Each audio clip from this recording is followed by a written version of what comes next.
Bom, é isso aí, estamos de volta com mais um Papo nas Estrelas. E hoje a gente vai falar sobre a terceira temporada, né, de Love, Death and Robots, né, volume 3. E como é que a gente vai fazer isso, né? Porque eles lançam tudo ao mesmo tempo, né, em vez de episódios semanais, né? Então eles lançaram a temporada toda de uma só vez. Eu vou dividir em 3 vídeos, né? Eu vou fazer, como são 9 episódios, né? Então eu vou fazer 3 vídeos falando de 3 episódios, aí, em blocos de 3 episódios em cada vídeo, né? E essa série, né, ela é uma série antológica, né? É uma série que os episódios não necessariamente têm que fazer sentido como um todo, né?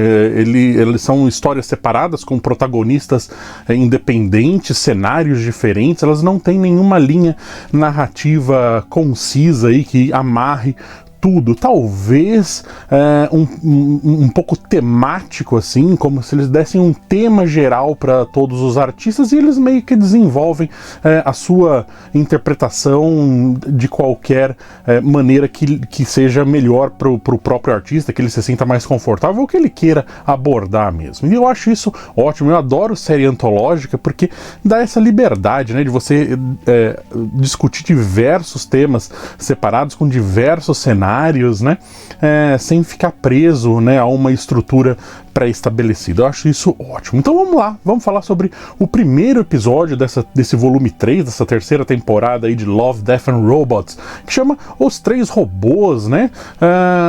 Basicamente a Netflix aqui no Brasil, né, traduziu com o mesmo título do primeiro episódio da primeira temporada, que é os Três Robôs, né?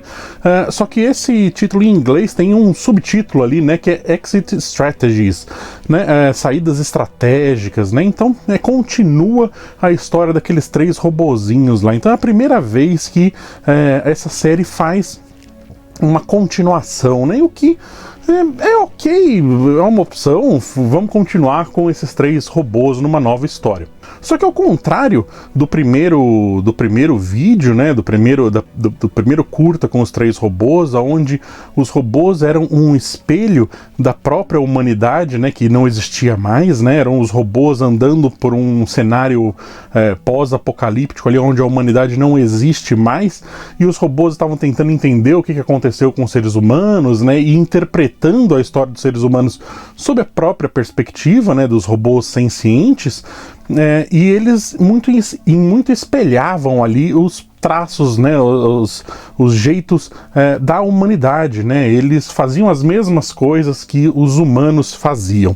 Nesse segundo episódio, né, Saídas Estratégicas, os robôs eles deixam de ser um espelho da humanidade e começam a se tornar quase que entidades julgadoras ali, né? Porque eles estão viajando por ambientes de quais foram os tipos de grupos de pessoas que tentaram sobreviver a esse apocalipse. Você tem, por um lado, ali o grupo das pessoas que se prepararam para o apocalipse, né? Juntaram armas, juntaram comida e criaram ambientes seguros para si, né? E eles esperavam o apocalipse, eles queriam o apocalipse.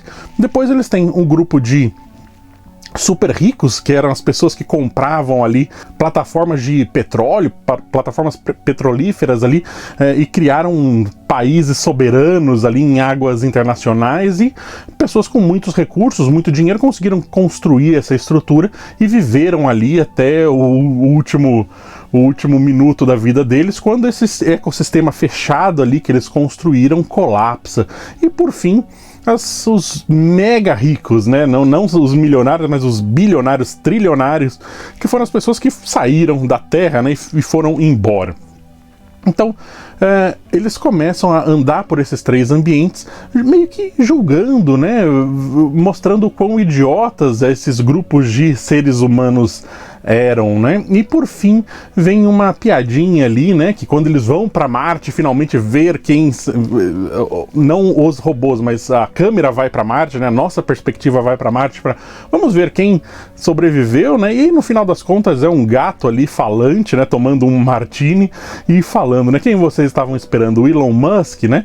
Então eu acho um pouco estranho essa fixação que as pessoas têm hoje em dia pelo Elon Musk e tal, e ele tem que aparecer em tudo que é série de ficção científica. Já apareceu apareceu em Star Trek Discovery, agora é citado aqui de novo, né? Eu acho um pouco estranha essa fixação que as pessoas têm por ele, como se ou ele fosse um grande gênio, ou ele fosse um total imbecil, mas todo mundo tem que ter uma opinião muito grande a respeito da figura Elon Musk, né? Da entidade Elon Musk como, enfim, né? Como figura pública aí.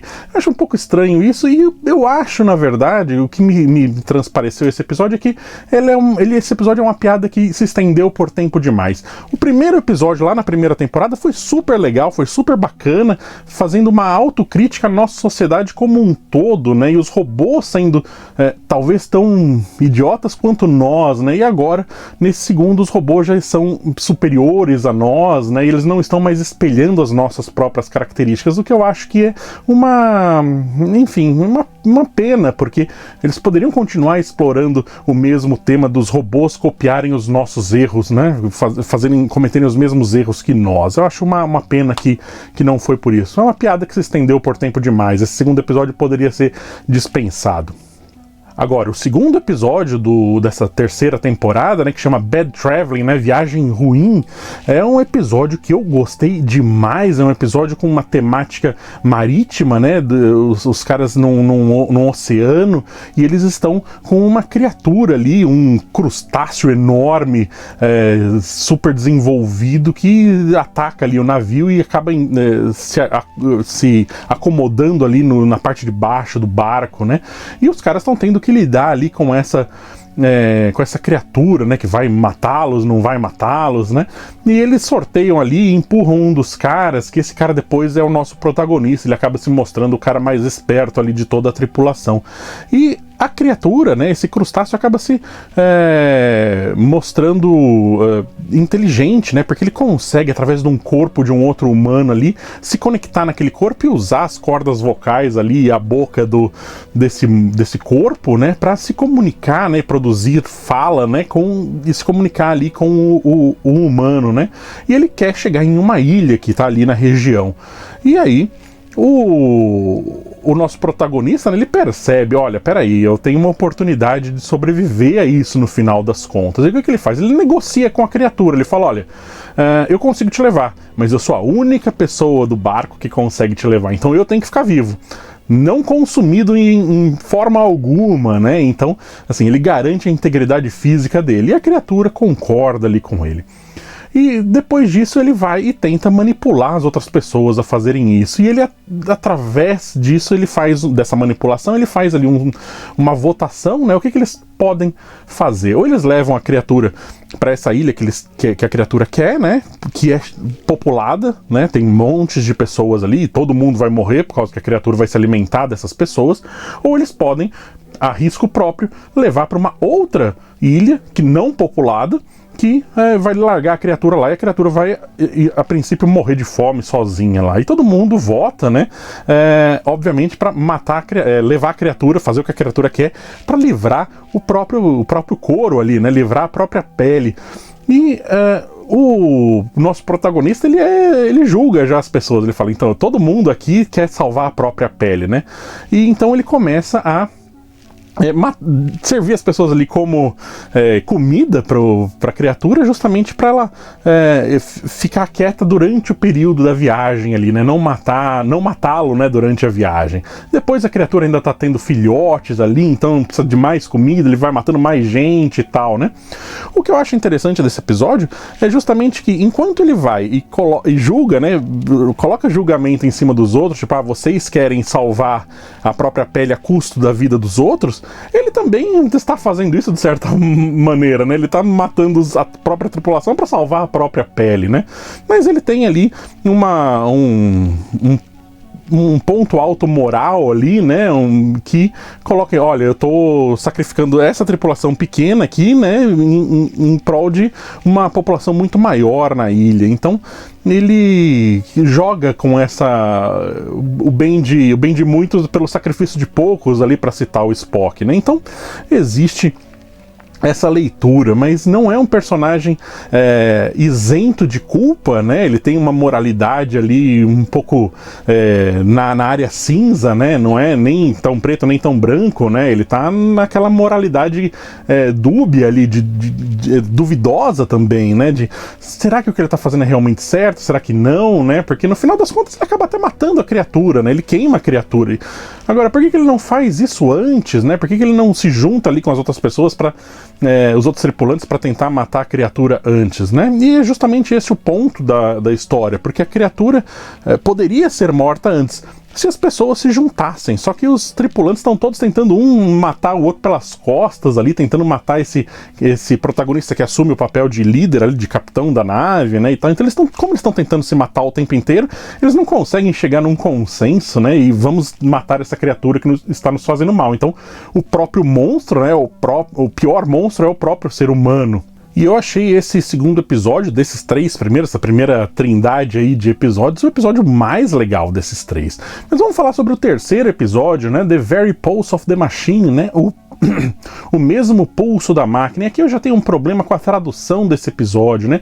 Eles traduzem como o mesmo pulso da máquina. Eu teria traduzido como o próprio pulso da máquina, porque justamente esse título, né, faz referência ali pro o fantasma da máquina, né? Quando uma máquina ela se torna consciente, né? Existe um espírito ali dentro, né? Existe uma consciência ali dentro. Então esse é a referência que está sendo feita com esse título, né? E quando eles colocam que é o mesmo pulso, eles estão dizendo que o pulso da pessoa e da máquina, né? Que no episódio vai ser revelado que é o planeta inteiro, a Lua, né? De Io inteira, né? Eles colocam que eles estão na mesma frequência. E eu acho que a tradução de o próprio pulso da máquina, né, que você acha que seria uma tradução até mais exata, coloca como nós estamos olhando diretamente para o que faz essa máquina funcionar, né, o que faz essa máquina pulsar, né, qual que é o que dita o ritmo do coração dessa máquina, né, o que dita o pulso dessa máquina. E é justamente sobre isso que o episódio fala, né, a menina cai lá na Lua, né, sofre um acidente, e esse planeta todo, né, essa Lua, né, de Io, ela se revela sendo uma máquina quando uma colega ali dela morre, né, e a máquina começa a se alimentar ali dos pensamentos, né, dessa pessoa morta, né, dessa outra astronauta, né, e com isso a menina protagonista ela tem que chegar até a outra nave para conseguir, por causa do problema de oxigênio e tal, é uma aventura que ela só vai andando, né,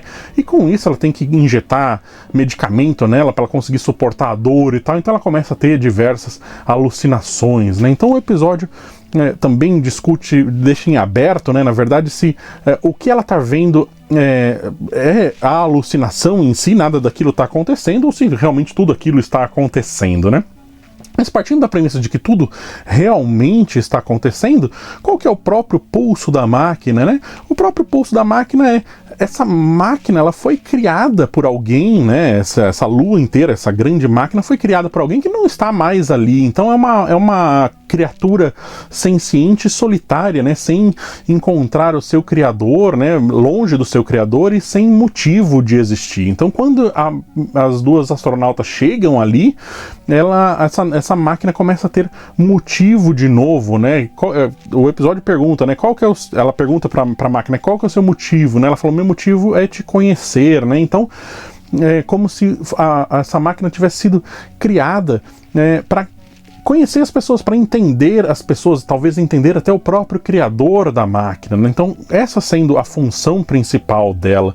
E quando o criador vai embora, deixa de existir, a gente não sabe o que aconteceu, talvez essa máquina tenha ficado ali solitária, né, sem função, e agora encontrando um novo ser, uma nova criatura que possa trazer motivo, trazer sentido para a existência da máquina, faz com que ela acorde e ela comece ali a interagir com a astronauta, né? Então eu acho que é mais essa leitura do episódio, é um episódio bacana visualmente, bonito, mas você tem que se esforçar bastante para se aprofundar assim no episódio. Não é um episódio que a leitura esteja muito na cara, né? Eu fiquei um tempo pensando a respeito, o que eu vou falar sobre esse episódio, né? E justamente eu me peguei nesse ponto do título, né? Títulos são coisas muito importantes. Se você não nomeia a sua obra corretamente, pode causar interpretações erradas, né? O título sempre é uma coisa muito importante. Por isso que eu sempre falo dos títulos, né, no começo, quando eu for falar sobre alguma coisa, né? Então, foi justamente no título que eu me peguei aqui. Enfim, esses foram os primeiros 3 episódios aí do volume 3 de Love, Death and Robots. Eu volto então com um segundo vídeo falando sobre os próximos 3 episódios. Obrigado por me aturar, por mais um episódio e nos vemos no futuro.